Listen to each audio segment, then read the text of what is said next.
안녕하세요. 저는 60대 엄마입니다. 저에게는 눈에 넣어도 아프지 않은 딸이 하나 있어요. 고향 친구였던 남편과 결혼해 낳은 딸이었는데 우여곡절 끝에 얻은 귀한 딸이었습니다. 사실 제 딸은 첫째는 아닙니다. 두 번의 사상 끝에 얻은 자식이었고 사실상은 셋째 딸이었죠. 왜 셋째 딸이 가장 예쁘다는 말도 있잖아요. 그 말이 꼭 사실인 것처럼 제 딸은 태어날 때부터 참 보기에도 예뻤습니다. 문제는 남편의 집이 종갓집이라는 것이었죠. 시어머니는 대놓고 저에게 아들을 원하셨습니다. 이제야 네가 건강한 애를 낳았구나. 이제 하나 더 낳아서 아들만 낳으면 되겠네. 어머니, 저 자신 없어요. 뭐가 자신이 없다는 거야? 그럼 우리 3대 독자 아들한테 시집와 놓고 우리 집 대를 끊겠다는 거냐? 어머니도 자식 낳아보셨으니 아실 거 아니에요. 애들 둘을 앞세웠어요. 얘가 못하는 소리가 없네. 어차피 살아보지도 못한 애들인데 뭘 앞세워. 행여나 네 자식들한테 말도 꺼내지 마라. 그럼 먼저 보낸 애들 기일도 챙겨주지 말라는 말씀이세요? 기일? 뭘 살았어야 기일도 있는 거지. 물론 딸이 건강하게 자라고 있었지만 저는 자신이 없었어요. 행여나 또 태어난 자식이 제대로 살아보지도 못하고 떠날까봐 두려웠습니다. 그런데도 시어머니와 남편은 계속해서 저에게 아들을 요구했어요. 결국 하나 더 낳아봤지만 그 애는 태어나기도 전에 유산이 되고 말았습니다. 저는 결국 우울증에 걸리고 말았어요. 제 의지와 별개로 무기력한 채 겨우 버티고 있는데 시어머니가 그러시더라고요. 이제 하다 우울증? 너 그거 정신병인 건 알고 있냐? 뭘 잘했다고 우울증까지 걸리고 난리야. 시어머니는 남편이 있는 앞에서 폭언을 쏟아내셨지만 남편은 묵인하는 것으로 저를 외면했어요. 저는 점점 더 깊은 우울증에 빠졌고 이러다 진짜 죽겠구나 싶더라고요. 그러나 저에겐 잘 키워야 할 딸이 있었습니다. 살기 위해서 그 시대엔 결혼한 여자가 꿈꾸기 어려웠던 선언을 하게 됐죠. 우리 갈라서자. 당신 제정신이야? 진짜로 정신이 어떻게 된 거야? 뭘 어쩌자고? 이혼하자고. 당신이랑 당신 집이 원하는 아들, 나는 못 낳을 거야. 그러니까 이혼하고 아들 낳아줄 여자랑 결혼해. 처음엔 노발대발하던 남편도 며칠이 지나자 그 편도 나쁘지 않다고 생각한 것 같더라고요. 어머니가 애를 놓고 가든지 양육비를 포기하든지 하라고 하시는데 기껏 한다는 소리가 딸을 놓고 가든지 데리고 갈 거면 양육비를 포기하라고 하더라고요. 저는 양육비를 포기했습니다. 딸을 두고 갈 생각도 없었지만 두고 가봤자 어떤 대우를 받을지 눈에 훤하잖아요. 떼어놓고 살 수나 있을까 싶었죠. 결국 전 딸과 함께 맨몸으로 쫓겨났습니다. 처음에 간 곳은 친정이었어요. 이혼이 흔할 때가 아니다 보니 고향 사람들의 시선은 매섭기만 했습니다. 부모 망신을 시키려고 돌아온 거냐, 아들 못 낳아서 쫓겨났으면 혀라도 꽉 깨물고 갔어야지. 무슨 낯짝으로 사느냐. 시댁에서 아들 못 낳는다고 받은 구박보다 더하면 더했지 덜하지 않더라고요. 그래도 내가 나고 자란 고향 사람들이 더 야박하다는 사실에 상처를 많이 받았습니다. 그럼에도 저희 부모님은 아무 말씀도 안 하셨어요. 그저 묵묵히 제 밥도 챙겨주시고 손녀도 챙겨주시고 주변 사람들이 뭐라고 하든 저를 집에 두려고 하셨습니다. 하지만 제가 못 견디겠더라고요. 엄마, 나 딸이랑 서울 가서 살게. 여기 사람들 때문에 그래? 신경 쓸 거 없어. 몇 년 지나면 또 잠잠해져. 이제 곧 우리 애도 학교 보내야 하고 이왕이면 서울에서 교육하고 싶어. 친정 부모님은 저와 딸이 집을 얻을 수 있게 돈도 보태주셨고 언제든 힘들면 돌아오라고 여러 차례 당부하셨어요. 그러나 전 돌아오기 위해 떠나는 게 아니었습니다. 죽이 되든 밥이 되든 내 한 몸으로 내 딸을 잘 키우리라 다짐했어요. 처음엔 식당에서 일했는데 어느 날 고향 선배 언니에게 연락이 왔어요. 너 이혼하고 친정 왔다가 쫓겨나듯 돌아갔다며? 저와 같은 중고등학교를 나온 언니였는데 그렇게 친한 사이는 아니었습니다. 그 언니 성격이 워낙 직선적이었는데 저랑은 잘 안 맞는다고 생각했거든요. 그 언니는 한번 보자고 하더니 제가 사는 곳까지 찾아왔습니다. 무슨 일해서 애 키우고 있어? 그냥 식당 일해. 너 공부도 꽤 잘하지 않았어? 컴퓨터 자격증도 좀 땄다고 들었는데. 제가 학생이던 시절엔 컴퓨터 자격증을 따는 게 나름 메리트가 있었어요. 물론 선배 언니의 말은 사실이었습니다. 그렇긴 한데 우리 회사 와서 격리일 좀 해볼래? 나야 월급만 많이 주면. 언니는 제가 지금 받는 보수를 묻더니 그보다는 당연히 많다고 하더라고요. 저는 좀 의아해서 물었습니다. 언니가 다니는 회사야? 사실 그 언니에 대한 소식은 잘 모르고 있었거든요. 내가 차린 회사야. 나도 이혼했거든. 이혼하고 나니까 세상이 다 나를 등지는 것 같더라. 이혼녀라고 받아주는 회사도 없고 그래서 내가 차렸어. 친정에 손 좀 벌려서. 그래도 지금은 친정에서 빌린 돈 다 갚았다. 얼마 전에 오랜만에 고향 갔다가 네 소식 들었어.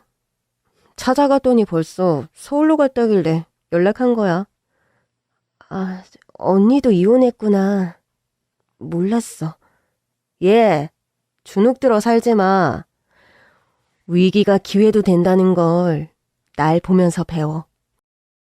저는 선배 언니 회사에 격리로 취직하게 됐고 식당 일보다 출퇴근 시간이 비교적 일정해서 딸을 키우는데도 훨씬 도움이 됐어요. 회사는 점점 더 성장했고 우리 딸이 성인이 된 후에는 이미 회사의 중견직을 맡고 있었습니다. 그런데 그즘 막 대학을 졸업한 딸이 결혼하겠다고 하더라고요. 딸은 제가 다니는 회사에서 인턴 근무를 하고 있었거든요. 알고 보니 우리 거래처인 젊은 남자 사장과 사랑에 빠진 거였죠. 생각지도 못한 상황에 당황했지만 딸의 선택을 존중하고 싶었습니다. 마침 그 남자 사장이 평판이 참 좋았거든요. 젊은 남자가 점잖은 데다 성실하기까지 하다고요. 다만 한 가지 마음에 걸리는 게 있었죠. 저는 아주 오랜만에 이혼한 남편에게 전화를 걸었습니다. 나야, 잘 지내? 무슨 일이야? 저기, 우리 애가 결혼을 하겠대. 근데? 애 입장할 때도 그렇고 혼주석에 나 혼자 앉기도 좀 그래서 애가 기죽을까봐. 그래서 나더러 혼주석에 같이 앉자고? 당신 미쳤어? 나 와이프도 있고 아들도 셋이나 있는 거 알잖아. 물론 알고 있었습니다. 소식을 모르고 싶어도 모를 수가 없더라고요. 전 남편과 저를 동시에 아는 사람들이 종종 있었거든요. 소원대로 아들을 셋이나 낳았다는데 솔직히 말하면 하나같이 변변치 않다고 하더라고요. 시댁에서 워낙 오냐오냐 감싸서 키워서인지 자립심도 없고 공부도 못한 데다 병약하기까지 하다고 하더라고요. 처음엔 새로 들인 부인에게서 아들을 셋이나 봤다기에 괜히 민망하고 속이 쓰렸는데 내 딸 하나가 그 새 아들 안 부럽겠다 싶었죠. 제 딸은 명문대를 졸업한 수재였거든요. 결국 혼주석엔 저 혼자 앉았습니다. 함께 입장할 아빠가 없어서 신랑이랑 둘이 입장을 했는데 그것도 좋더라고요. 이혼 후 얼굴 한번 안 보여준 아빠여서인지 딸은 전혀 생각도 안 하고 있었다고 하더라고요. 딸까지 결혼을 시키고 나자 제 삶에는 여유가 좀 더 생겼습니다. 대표님인 고향 언니를 따라서 골프도 배우기 시작했고 이사까지 되어 더 바쁜 나날을 보내고 있었죠. 그런데 어느 밤 자고 있는데 딸이 울면서 전화를 해온 겁니다. 엄마, 나 어떡해? 왜 그래? 무슨 일 있어? 순간 심장이 철렁했어요. 임신했다는 말은 없었지만 혹시 임신 초기였는데 유산을 한 건가? 설마 날 닮아서 우리 딸도 자식 보기 힘든 건 아닌가 하고요. 그러나 딸의 입에서 나온 말은 상상도 못한 얘기였죠. 황급히 옷을 갈아입은 뒤 딸이 알려준 병원으로 갔습니다. 도착해서 전화했더니 수술실 앞이라고 하더라고요. 딸은 얼마나 운 건지 눈이 퉁퉁 부어 있었고 사부인도 눈물을 훔치고 있었습니다. 사부인, 이게 다 무슨 일이래요? 수술실에 들어가 있는 건 다름 아닌 제 사위였습니다. 거래처가 지방이어서 출장에서 오는 길이었는데 글쎄, 졸음운전하던 반대편 트럭이 그만. 다 내 잘못이야. 내가 보고 싶다고 하는 그이가 남편이 서둘러 오느라. 그런 소리 마라. 네가 뭘 잘못했다고 이래. 부부 사이에 보고 싶단 말 하는 게 잘못도 아니고 엄연히 상대방이 100% 잘못한 건데. 딸이 사위의 사고를 자기 책임으로 돌리는 게 속이 상해한 말이었어요. 그런데 사부인이 발끈하시더라고요. 아니, 사부인, 맞는 말씀인 건 알겠는데 이 상황에서 딸을 두둔하시는 게 말이 돼요? 네? 제가 무슨 두둔을. 저는 그냥 애가 자기 탓을 하니까. 남편이 저렇게 됐는데 자기 탓도 좀 할 수 있죠. 사부인, 저도 마음 아파요. 하지만 우리 애가 뭘 잘못한 건 아니잖아요. 며느리도 자식인데 그렇게 애달파하고 있으면 그런 게 아니라고 말해주는 게 부모죠. 제가 지금 남의 자식 신경 쓰게 생겼어요? 내 자식이 황천길 가게 생겼는데. 물론 저도 상심한 사부인의 마음을 살뜰히 챙기지 못한 건 사실이에요. 하지만 그 순간엔 딸에게서 제 모습이 보이더라고요. 시댁에서 아들 못 낳았다고 구박받고 이혼 후 친정으로 돌아가 고향 사람에게 눈총받고 그 사람들이 나쁘다는 걸 알면서도 제 자신을 많이 탓했어요. 어쨌든 내가 건강한 아이를 못 낳은 건 사실이니까. 못 견디고 이혼한 것도 내 선택이니까. 그러면서요. 딸이 저처럼 자책하지 않기를 바랐어요. 이제는 누가 뭐라든 정확히 알고 있거든요. 아들을 낳고 못 낳고는 제가 어떻게 할 수 있는 일이 아니었고 누구보다 제 딸을 지키기 위해 살아남으려고 한 이혼이었다는 걸요. 그런데 제 말이 사부인에겐 섭섭했던 것 같더라고요. 수술 결과는 좋지 않았습니다.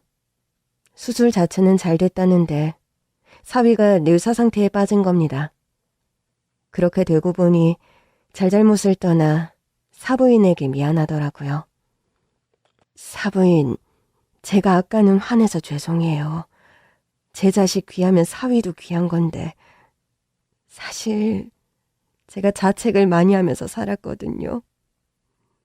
우리 딸이 안 그러길 바라서 한 말인데 실은 사부인도 지금 자책하고 계신 거 아니에요? 부모는 자식이 잘못되면 다 내 탓 같고 그러잖아요. 사부인은 눈물 콧물을 다 쏟으며 울었습니다. 차라리 내가 죽었으면 좋겠어요. 내가 아들 대신 갈 테니까 우리 아들 좀 살려달라고 하고 싶어요. 내가 태어나서 한 모든 잘못을 다 무릎 꿇고 빌어도 좋으니까 한 번만 우리 애 좀 살려달라고 그렇게 기도를 했는데 사부인, 우리 사위 일어날 거예요. 뇌사 상태라잖아요. 고비도 올 거라는데 무슨 희망이 있어요? 그래도 아직 살아있잖아요. 사부인, 또 자기 딸 일 아니라고 이러시는 거죠? 말만 희망적으로 하면 뭐해요? 우리 애가 저러고 있는데! 사부인은 뇌사 상태에 빠진 아들로 인해 아무것도 들리지 않는 것 같았어요. 그럴 만도 하죠. 만약 제가 사부인 같은 상황이었다면 제정신으로 있을 수도 없을 것 같았거든요. 저는 사부인이랑 한바탕 눈물을 쏟은 뒤 제 이야기를 들려주었습니다. 우리 딸 낳기 전에 애가 둘이 더 있었어요. 예? 우리 새아기가 외동 아니었어요? 이건 우리 딸도 모르는 얘긴데 태어나자마자 갔어요. 둘 다. 아유, 세상에. 어머, 아유. 그러니까 사위가 아직 살아있으니까 희망을 가지시라고 한 건, 이런 표현이 어떠실지 모르겠지만 사부인이 부러워서였어요. 전 자식 둘을 손도 못 써보고 보냈거든요. 몰랐어요. 아유, 세상에. 그 고통을 어떻게 견디셨어요? 지금도 생각하면 속이 문드러지는 것 같아요. 그래도 우리 딸이 잘 자라줘서 제 하나 보고 살았어요. 그래서 제 자식 귀한 마음에 사부인 마음을 더 못 헤아렸네요. 죄송해요. 아유, 제가 정신이 없어서 그래요. 계속 나쁜 상황만 생각하게 되니까 뭘 어떻게 해야 할지 모르겠어요. 잘 견뎌야지요. 내 자식 생각해서라도. 엄마가 못 견디면 자식이 어떻게 살아요? 저는 사부인에게 당부했습니다. 견뎌야 한다고. 엄마라서 할 수 있다고. 그날 이후 저는 거의 날마다 사위가 있는 병원에 들렀습니다. 딸과 사부인 모두 밥도 안 먹고 그저 중환자실 앞만 지키고 있는데 안 갈 수가 있어야죠. 두 사람에게 밥도 챙겨 먹이고 한 사람씩 번갈아 가며 집에 가서 좀 씻고 옷도 좀 갈아입고 오라고 했어요. 겨우 등 떠밀어야 갈까 말까 하더라고요. 그러나 사위의 의식은 쉽게 돌아오지 않았고 결국 딸이 결심하더라고요. 엄마, 나 시댁으로 합가할까 봐. 왜 갑자기? 어머니도 너무 힘들어하시고 곁에 있어드리는 게 자식으로서 도리인 것 같아. 갑자기 시댁살이를 자처하는 딸의 결정이 당황스러우면서도 틀린 말은 아니잖아요. 뭐 어쩌겠어요. 이번에도 딸의 뜻을 존중하는 수밖에 없었죠. 사위의 뇌사 상태가 길어지면서 딸과 사부인도 점차 일상을 되찾는 것 같더라고요. 그 즈음부터는 저도 매일 병원에 들르진 않았습니다. 덕분에 저도 일상을 되찾으면서 그동안 밀렸던 일들을 빠짐없이 처리해야 했어요. 그렇게 바쁘게 지내는 와중에도 늘 정신머리 하나는 사위가 있는 병원에 떼어놓고 온 것 같긴 했죠. 그렇게 사위가 뇌사에 빠진 뒤 첫 겨울이 찾아왔습니다. 그즈음 부쩍 한 번씩 한밤중에 사부인에게서 부재중 전화가 와 있곤 했어요. 놀라서 전화를 해보면 별일 아니었다고 하는데 혹시 사위에게 무슨 일이 있는 건 아닌가 싶었죠. 아무래도 주말에는 병원에 들러야겠다 싶었죠. 그 일로 고민하고 있는데 대표 언니가 말을 걸더라고요. 우리 골프 연습 가자. 주말에는 온천 갈까? 내가 같이 갈 사람들은 다 짜놨어. 넌 몸만 오면 돼. 언니, 한동안 안 그러더니 또 왜 이래? 내가 지금 골프 치고 온천 다닐 판이야? 사위가 저러고 있는데? 고비는 여러 번 넘겼다며? 그럼 뭐해? 여전히 뇌사 상태인데. 그러니까 네 행복을 찾아야지. 이렇게 되고 보니 봐라. 자식도 언제까지고 내 곁에 있다는 보장은 없다. 그래도 사위 깨고 나면. 좋아. 아유, 그럼 내가 100번 양보해서 오늘 연습은 포기. 대신 주말에 온천은 가자. 오랜만에 기분 전환도 좀 할 겸. 응? 가만히 듣고 있자니 낌새가 이상하더라고요. 언니, 무슨 일을 벌이려고 이러는 거야? 솔직하게 말해. 그냥 온천 나가자는 거 아니지? 아까 온천 같이 갈 사람 다 짜놨다고 했나? 언니는 아깝다는 듯 탄식했습니다. 아, 이번엔 꼬셔서 데리고 갈 수 있었는데 아깝다. 설마. 그래, 맞아. 너랑 같이 골프 못 치는 사이에 필드에서 만난 사람인데 남자가 진짜 괜찮은 거야. 그래서 내가 끼워놨단 말이야. 너랑 자연스럽게 친해지게 하려고.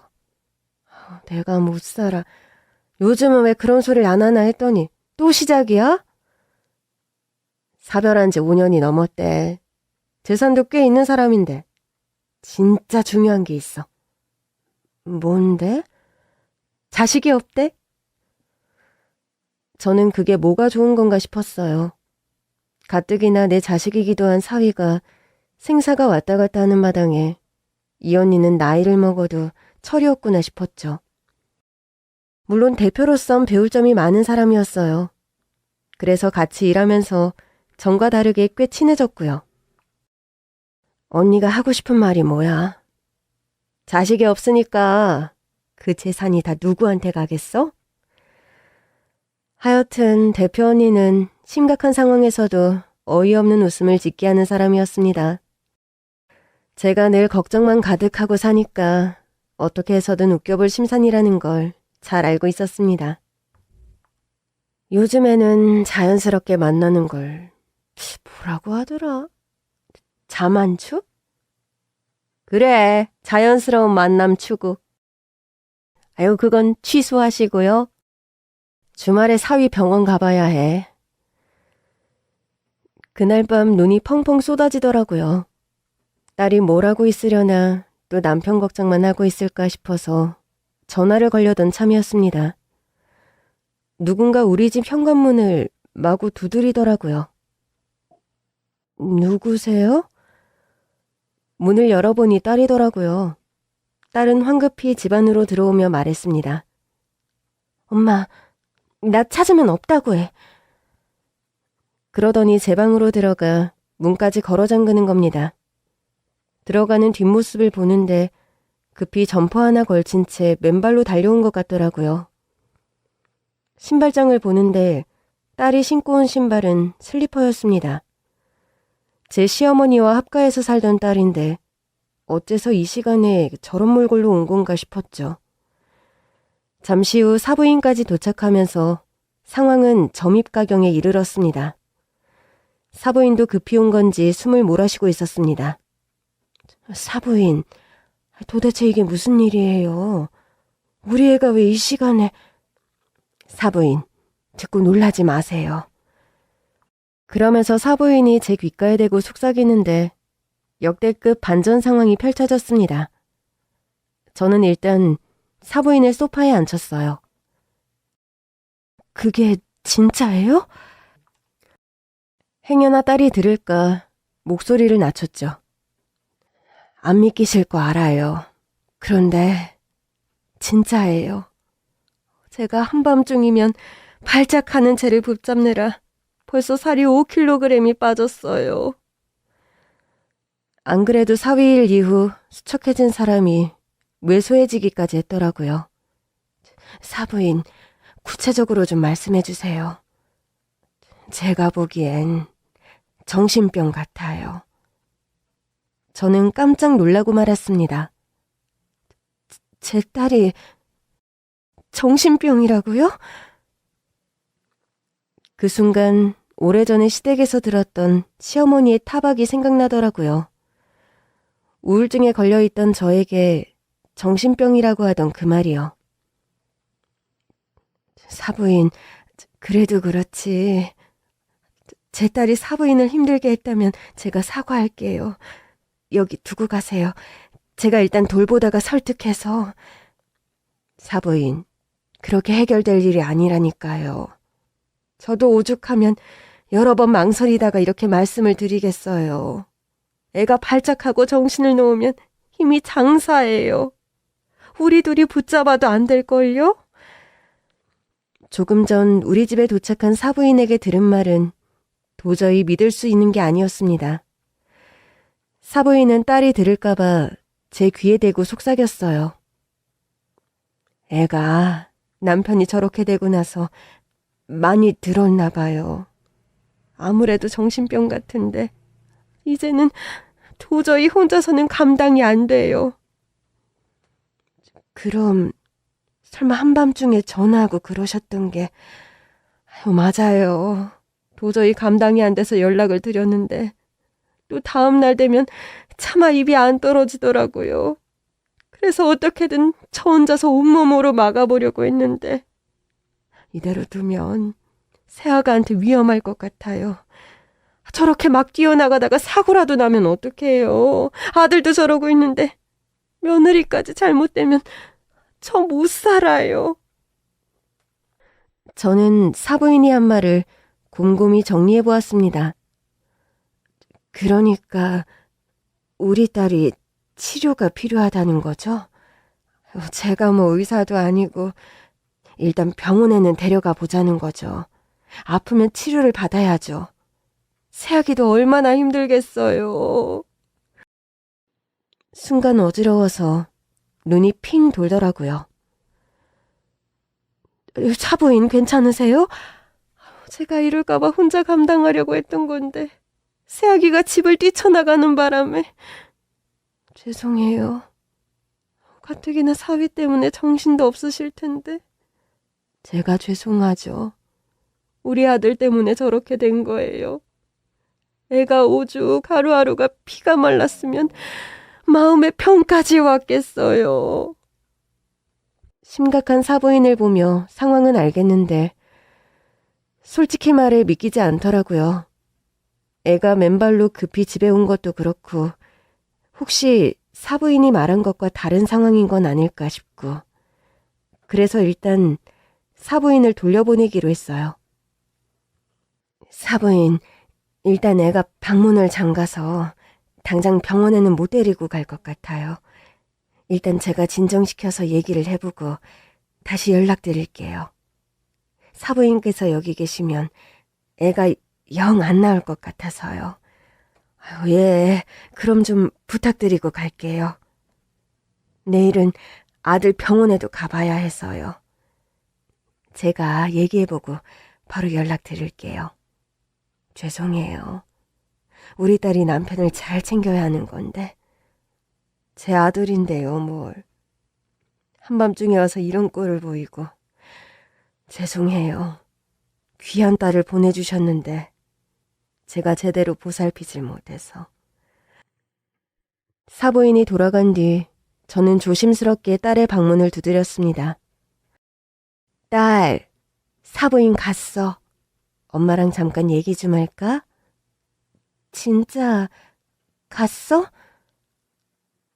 엄마가 보냈어. 엄마는 누가 뭐래도 네 편이야. 알지? 딸은 방문 틈으로 밖을 확인한 뒤에야 거실로 나왔습니다. 얘기를 하려고 보니 배에서 꼬르륵 소리가 나더라고요. 일단 밥부터 먹였어요. 도대체 왜 밥은 안 먹고 있었던 거야? 어머니가 자꾸 병원 데리고 가려고 해서 숨어 있었어. 어디에? 농장에. 뭐? 농장에? 밥을 먹이며 슬슬 떠보는데 내용이 영 이상한 겁니다. 딸의 눈빛도 이상했어요. 평소와 다르게 제 눈을 잘 못 보더라고요. 혹시 네 시어머니가 너 괴롭히니? 그 순간 딸이 눈물이 그렁그렁해서는 맞다고 하는 겁니다. 맨날 나 몸으로 밀고 발목 끄려고 하고 그러면서 딸이 소매를 걷어서 팔목을 보여주는데 정말 결박됐던 흔적이 있더라고요. 아니지, 이게 대체 무슨 일이야? 그래놓고 나한테 와서 네가 이상하다고 한 거야? 시어머니 너무 이상해. 너무 무서워. 저는 딸을 설득했어요. 일단 집에 돌아가서 엄마가 시키는 대로 하고 있어. 싫어. 그 아줌마네 집에 안 갈 거야. 그 아줌마? 네 시어머니? 응. 딸은 잔뜩 겁에 질려 있었어요. 저는 딸에게 약속했습니다. 엄마가 하라는 대로 하고 있으면 엄마가 계속 지켜보고 있다가 널 구해줄 거야. 다음날 사부인이 없는 시댁에 딸을 데려다주고 나오는데 마음이 심란하더라고요. 저는 차에 타자마자 CCTV 앱을 켰습니다. 딸은 제가 준 카메라를 잘 켜둔 것 같더라고요. 저는 실시간 녹화를 설정한 뒤 다시 차를 타고 사위가 있는 병원으로 향했습니다. 도착해보니 사부인이 사위의 침대맡에 머리를 기댄 채 잠들어 있더라고요. 저는 어깨에 두르고 있던 쇼를 사부인의 어깨에 걸쳐주었습니다. 그러자 사부인이 놀라서 일어나더라고요. 어머, 사부인 오셨어요? 어떻게 됐어요? 그래도 엄마 말은 듣던가요? 제 딸이 그러는데 사부인이 자기를 괴롭힌대요. 그게 저도 어쩔 수 없이 그러긴 했어요. 왜 진즉에 말씀 안 하셨어요? 그걸 어떻게 말해요? 들으시면 속상하실 텐데. 병원 주차장에서 내린 뒤에도 딸의 방이 찍히고 있는 CCTV를 보고 있었거든요. 저는 사부인에게 휴대폰 속 화면을 보여주었습니다. 어머, 이건 언제 설치하신 거예요? 사부인이 팔도 묶고 몸도 막 밀쳤다고 하던데요. 아이고, 그건 죄송해요. 제가 일부러 그런 게 아니고. 사부인은 크게 당황하며 말까지 더듬더라고요. 물론 저도 사부인이 왜 그랬는지 이제는 알 것 같았습니다. 화면 속 딸의 모습을 보는데 왈칵 눈물이 나더라고요. 사부인, 속상하시죠? 죄송해요. 저도 모르게 의식도 없는 사위 앞에 두고 이러면 안 되는데. 우리 애들한테 왜 이런 일이 생긴 걸까요? 그동안 많이 힘드셨겠어요. 아들은 병원에, 며느리는 집에서 저러고 있으니. 화면 속 딸은 카메라로 녹화되고 있다는 사실도 잊은 건지 방구석에 처박혀서는 제 몸에 상처를 내고 있었어요. 일단 가서 애 좀 말려야겠어요. 사돈, 그러다 사돈도 다쳐요. 사부인이 소매를 걷어서 팔을 보여주는데 팔이 온통 상처투성이인 겁니다. 아니, 팔이 왜 이러세요? 새아기 말리다가요. 저렇게 정신이 빠져 있을 땐 힘이 장사 같아요. 그러니 지금 가시면 사부인도 다쳐요. 제가 다쳐도 해야지. 어떡해요? 저도 그럴 생각으로 온몸으로 막아봤는데 병원으로 이송하는 게 좋을 것 같아요. 집에 있으면 위험한 일을 많이 해요. 새아기가 많이 힘든가 봐요. 병원으로 이송도 해보신 거예요? 지난번에 해보려고 했다가 실패했어요. 사부인께 연락드려서 도움도 청할까 했는데 들으시면 다 속상할 얘기밖에 없어서 이제 제가 데리고 사니까 최선에서 해결해 보려고도 했죠. 근데 낯선 사람들이 집에 들어온 걸 귀신같이 알더라고요. 그럼 작전이 필요하겠네요. 딸의 안전을 위해서라도 병원으로 데리고 가야 할 것 같긴 하더라고요. 일단 사부인과 함께 사돈댁으로 갔습니다. 우리는 일부러 소리를 내면서 들어갔어요. 사부인, 어떻게 우리 딸한테 그러실 수가 있어요? 저도 아주 곤란해요. 한번 소동을 피우면 옆집, 윗집, 아랫집 할 거 없이 다 우리 집에 와서 뭐라고 한다니까요. 왜 이렇게 시끄럽게 구느냐고. 그렇다고 애를 밀치고 묻기까지 하는 게 말이 돼요? 그것도 다 큰 성인을. 우리는 싸우는 척 들어가면서 눈빛을 주고받았습니다. 지금은 딸이 온전한 정신이 아니라 사부인을 막무가내로 의심하고 있으니 저 역시 사부인을 의심하는 척해서 저를 믿게 할 생각이었죠. 우리가 소란스럽게 굴자 딸이 방문 틈으로 눈만 내놓고 우리를 지켜보더라고요. 우리는 기다렸다는 듯이 미리 짜둔 대화를 이어갔습니다. 아무튼 내 딸은 내가 데려갈 테니까 사부인은 빠지세요. 나도 지긋지긋했거든요. 데려가든 말든 마음대로 하세요. 전 방에 있을 테니까. 그런 뒤 사부인은 잽싸게 안방으로 들어가 문을 닫았습니다. 그렇게 거실이 조용해지자 딸이 조심스럽게 묻더라고요. 그 아줌마 갔어? 갔어. 이제 나와도 돼. 딸은 주변을 연신 살폈고 사부인이 없다는 것을 완전히 확인한 뒤에야 제 옆으로 와 앉더라고요. 엄마, 나 여기 있을 거야. 뭐? 왜? 너 시어머니 싫다며. 그래도 있어야 해. 신랑 깨어날 때까지 옆에 있어주기로 했어. 솔직히 말해봐. 시어머니가 진짜 널 괴롭혔어? 귀찮게 구는 건 사실이야. 나도 이래야 살 것 같았단 말이야. 딸은 스스로 상처를 낸 팔을 다른 손으로 벅벅 문지르더라고요. 그 모습을 보는데 제 살갗이 다 아팠어요. 엄마가 생각해봤는데 엄마가 잘못한 것 같아. 아빠랑 이혼했을 때가 너 학교 가기 직전이었으니까 너도 다 기억하고 있겠더라. 그때 엄마가 너무 우울했었지? 딸은 대답이 없었습니다. 그러나 시무룩한 표정을 보니 다 기억하는 것 같더라고요. 엄마가 아빠랑 헤어지고 울적해 보여서 너도 힘들었니? 나 때문에 헤어졌잖아. 그게 무슨 소리야? 엄마가 왜 너 때문에 아빠랑 헤어져? 내가 아들이 아니어서. 뭐, 얘가 무슨 소리를 하는 거야? 그 집에서 아들을 바란 거지. 네가 딸인 게 잘못은 아니야.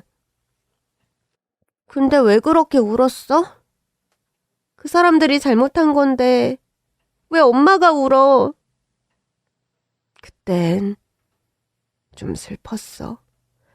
그것 봐. 나 때문에 슬픈 거잖아. 내가 아들이 아니어서 이혼했는데 막상 이혼하고 보니 내가 아들이 아니라서 엄마도 슬펐던 거지. 후회했지. 사위가 뇌사에 빠진 뒤 딸에게 온 마음의 병을 생각하다가 그 즈음이 떠올랐어요. 두 아이를 사산하고 딸 다음에 난 아이마저 유산한 무게가 온 몸과 마음을 짓누르고 있던 때였습니다. 그때 엄마가 슬펐던 이유는 네 언니, 오빠, 동생을 잃어서야. 딸은 어리둥절한 표정을 지었습니다. 아빠가 밖에서 나와왔어? 순간 엉뚱한 딸의 질문에 저는 웃음을 터뜨리고 말았죠. 좋겠네.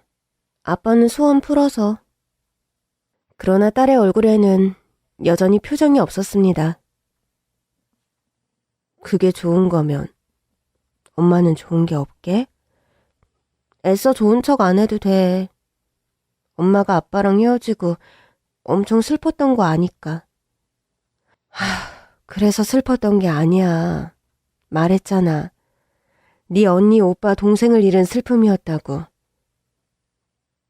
도대체 그게 무슨 소리야? 그럼 설마 아빠가 아니라 엄마가 밖에서 다른 자식이라도 낳았다는 거야? 저는 딸에게 손을 내밀었습니다.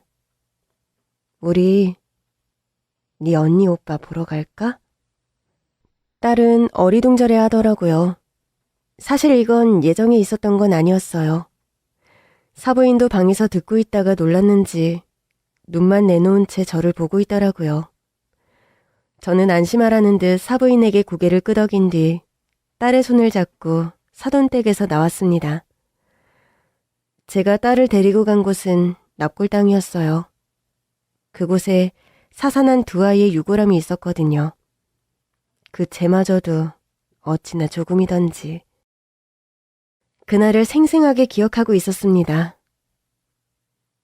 이게 다 뭐야? 딸도 충격받은 얼굴로 유골함을 살펴보더라고요. 생년월일이 나보다 빠르네? 그럼 설마...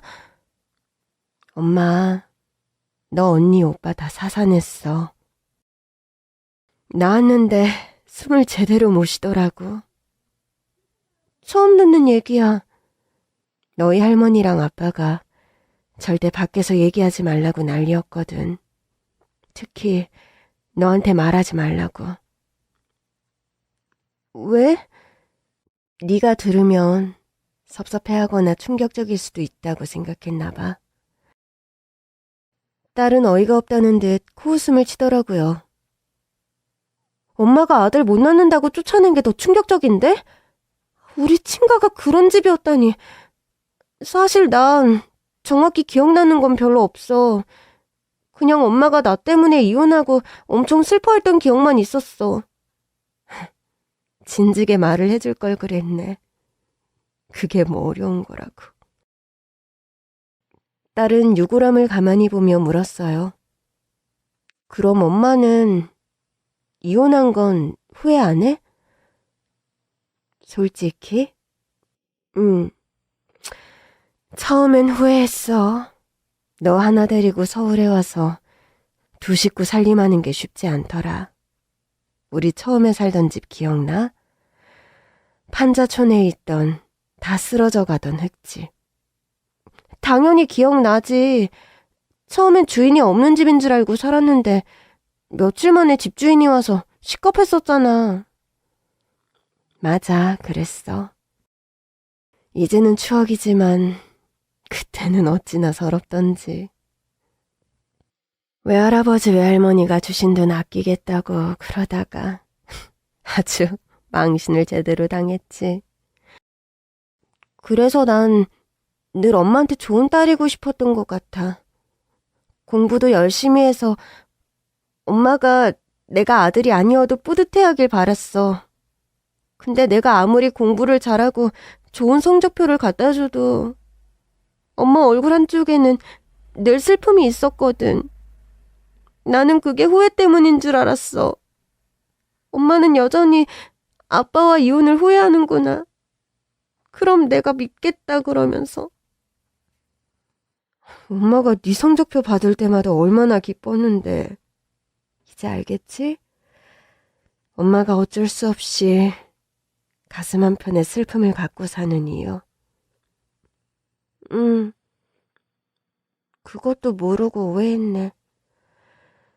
저는 딸을 살피며 조심스럽게 물었어요. 그러니 너도 이제 그만 너 스스로 갇힌 감옥에서 나오는 건 어때? 딸이 비로소 초점이 또렷한 눈으로 저를 보더라고요. 엄마는 나왔어? 이미 나왔지.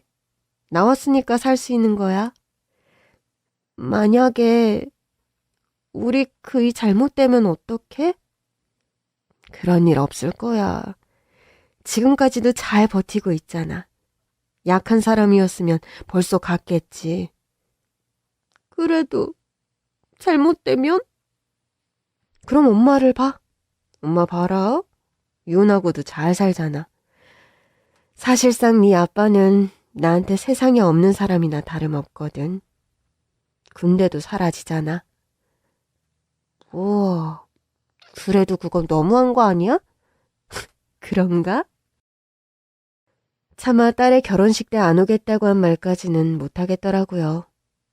실은 그래서 남아있던 미운정마저 똑 떨어진 거지만 딸에겐 조금이나마 애틋한 안바로 남아있었으면 싶었어요.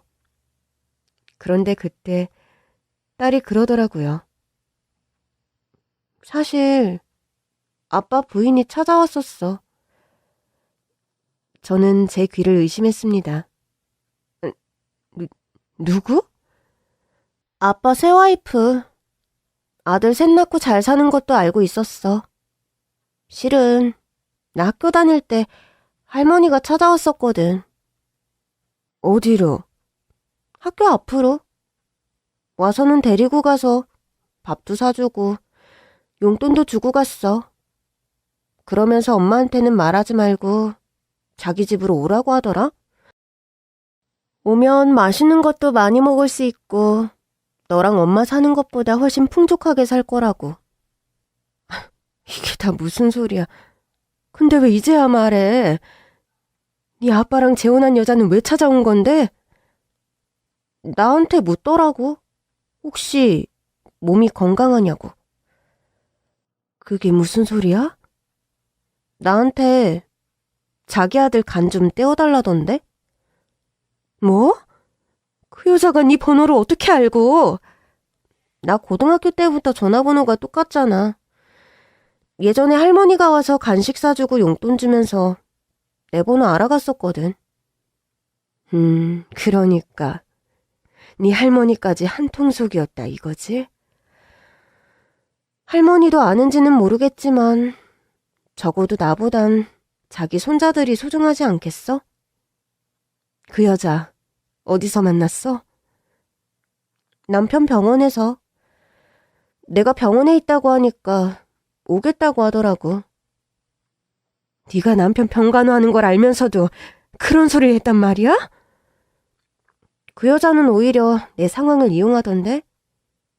남편이 저러고 있으니 간절한 마음을 더 잘 알지 않냐면서. 설마 떼주려고 한 건 아니지? 그건 아닌데 그 사람을 만난 다음부터 갑자기 머리가 어지럽고 숨쉬기도 불편한 증상이 생겼어. 처음엔 잠깐 지나가나 보다 했는데 집에 가는 엘리베이터를 못 타겠더라고.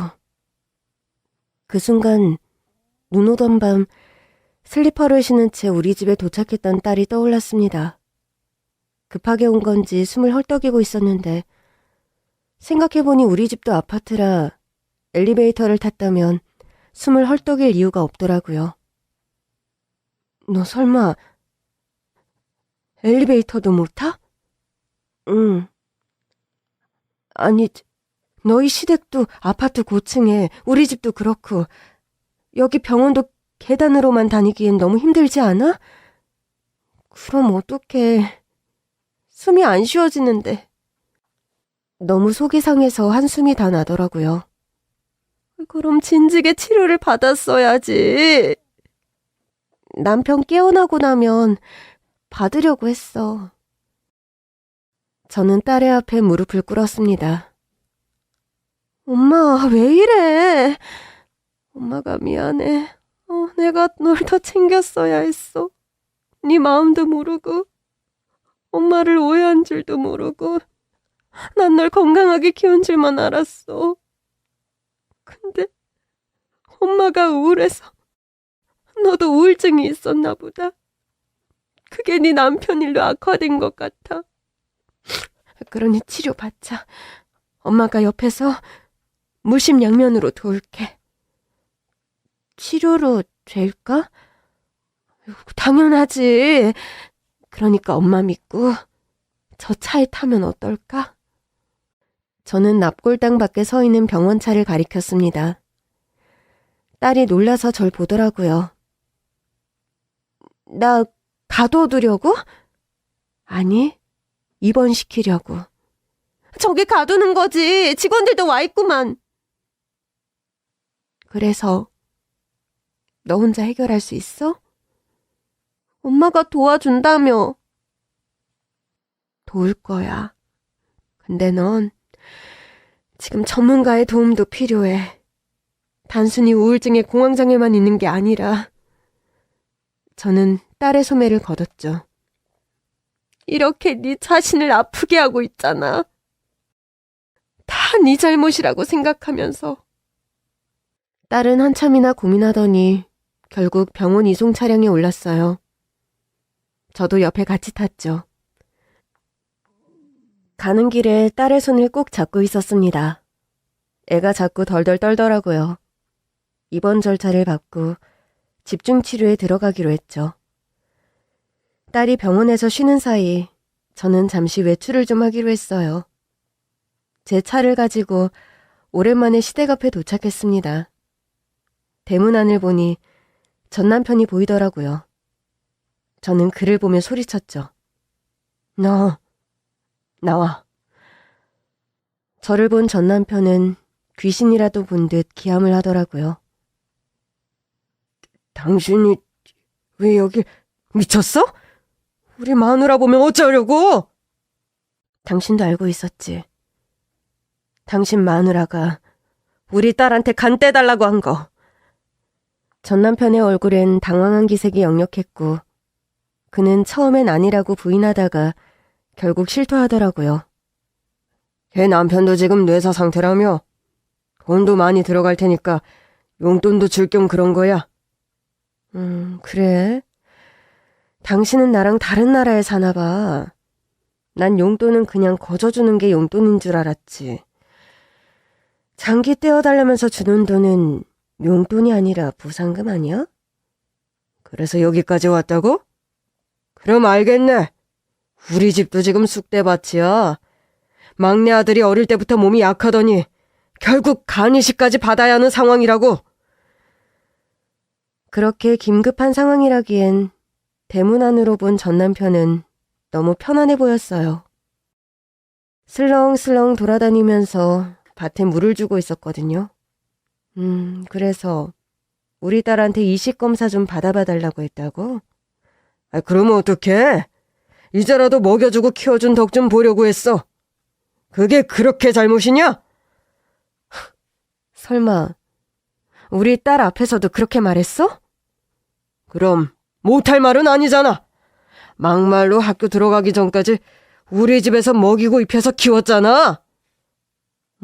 그렇게 당당하면 아주 나한테 와서 말하지 그랬니? 전 남편은 그제야 당황한 듯 입을 다물더라고요. 물론 정말 필요한 사람에게 이식해주는 것도 인지상정이겠지. 근데 당신이 뭘 해줬는데? 애 결혼할 때 입장이라도 같이 하기로 했어. 아니면 혼주석에 앉기를 했어. 사진은 다 봤어. 결혼식이 다 거기서 거기지 뭘. 요즘 애들은 같이 입장도 하잖아. 단지 결혼식 얘기야? 뭘 얻고 싶었으면 아빠로서 최소한의 도리는 했어야지. 글쎄, 내가 딸이 있다는 걸 알고 마누라가 물어나 보겠다길래 하지 말라고 못한 것뿐이야. 그럼 어떡해? 지금 같이 사는 건 그 사람인데 당신은 나 버리고 나갔잖아. 말은 바로 해. 유산의 사상까지 2번이나 한 나한테 아들 낳아달라고 했잖아. 딸 하나 낳은 거로는 부족하다고. 그래서 아들 3 낳으니 좋아? 세상 다 가진 것 같아? 좋기는 무슨. 애들이 사고 뭉치라 새는 돈만 한 달에 수백이야. 그나저나 그래서 결국 당신 딸은 검사를 안 하겠다는 거야? 뭐? 당신 딸? 맞잖아. 당신이 호적까지 가지고 갔잖아. 그럼 당신 딸이지. 그래서 내가 결혼식장에서도 안 간 거야. 저는 가는 길에 미리 찾아둔 현금을 그 사람의 머리 위에 대고 뿌렸습니다. 사실 전 남편이 키가 좀 작은 편이었어요. 힐을 신으면 제가 더 커질 정도로요. 저는 힐을 신고 있었고 그 사람의 정수리에 대고 5만 원권을 줄줄이 뿌릴 수 있었습니다. 이게 다 뭐야? 진짜 돈? 당신이 우리 딸한테 받고 싶었다던 키워준 값. 학교 가기 전까지로 계산해서 넣었으니까 2번 다시는 내 딸한테 네 아들간 떼달라는 소리 하기만 해. 그랬다가는 내가 네 간부터 떼놓으려니까. 딸의 번호는 이미 바꾼 뒤였어요. 그때 전 시어머니도 나오시더라고요. 아니 도대체 이게 무슨 소도... 아니 네가 우리 집에 왜 와? 가만 보니 너 우리 소식 듣고 배가 아파서 왔구나. 아들 셋 낳았다는 얘기 듣고. 제가 보기엔 어머니께서 절 더 배 아파하신 것 같던데요. 뭐? 내가 널 왜 부러워해? 그래서 저 몰래 우리 딸 찾아가신 거 아니었어요? 전 시어머니는 멍한 얼굴로 저를 보더라고요. 이번엔 경고예요. 이 집 아들들 몸 약한 건 안타깝지만 2번 다시 내 딸한테 이 집 아들 간 떼달라는 소리만 해봐요. 그렇게 돌아서는데 저도 모르게 눈물이 주르륵 나지 뭐예요. 그걸 안 들키려고 뒤도 돌아보지 않고 차로 들어갔어요. 눈물을 주룩주룩 흘리며 차를 빼는데 인연이 참 질기다 싶더라고요. 오래전에 끝난 줄만 알았는데 살아있는 한 끝난 게 아니더라고요. 그날 이후 딸은 병원에서 입원 치료를 받기 시작했는데 차도가 좋았습니다. 그리고 정말 놀라운 소식은 사위가 깨어났다는 거예요. 딸이 치료를 받기 시작하자 거짓말처럼 사위도 의식이 돌아왔습니다. 김서방, 나 알아보겠어? 사부인, 그래도 엄마가 먼저죠. 저부터 알아봐야죠. 사부인, 이건 그냥 사람을 구분하나 안 하나 알아보려고 묻는 거예요. 그래도 엄마부터 봐봐. 기억나? 사위는 멍하니 저와 사부인을 번갈아 보더니 물었습니다. 우리 자기는? 저랑 사부인은 민망해서 헛기침만 했습니다.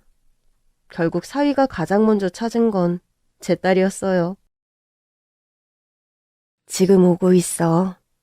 자네 와이프도 치료를 좀 받았거든. 네? 설마 저처럼 사고가 난 거예요? 저는 딸에게 찾아왔던 일련의 사건들을 나열해봤어요. 어릴 때 슬픈 제 모습에 우울감을 느꼈던 딸, 아무리 열심히 공부해도 슬퍼 보이는 엄마를 위로하지 못해 슬펐던 딸, 그런 엄마에게서 벗어나 비로소 제 가정을 꾸렸으나 뇌사 상태에 빠진 남편, 그리고 안부도 모르고 살았던 친아빠 가족의 불쾌한 제안. 저는 한숨을 내쉬었습니다.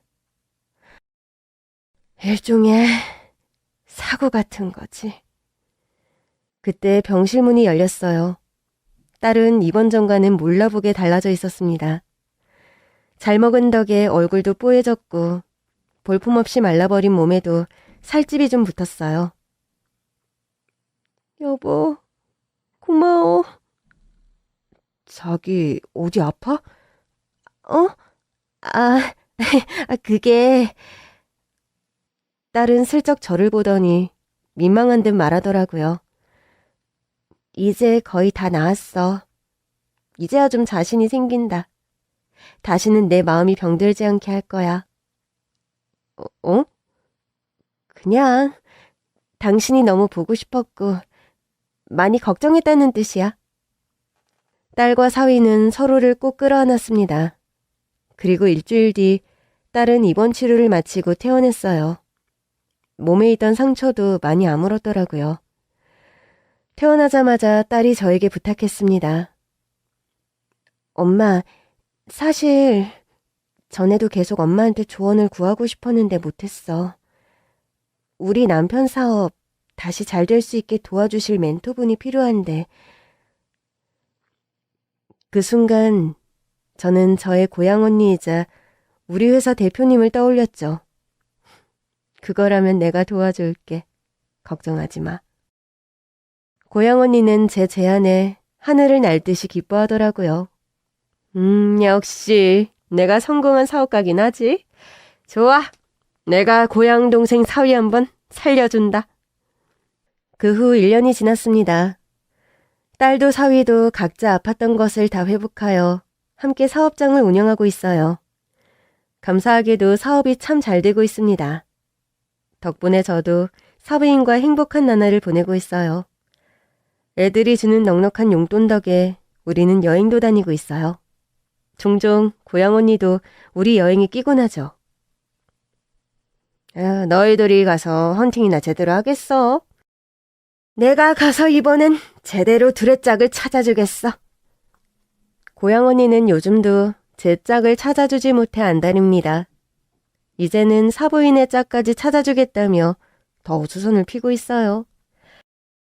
저와 사부인 눈에 가장 예쁜 짝은 그저 우리 애들인데 말이죠. 돌아보면 기쁜 일도 슬픈 일도 일종의 사고라는 생각이 들어요. 중요한 건 지금 그 모든 사고를 이겨내고 우리 애들이 건강하게 살아가고 있다는 거 아닐까요? 요즘은 사부인과 마주 앉아서 곧 태어날 손주 얘기를 할 때 가장 행복하답니다.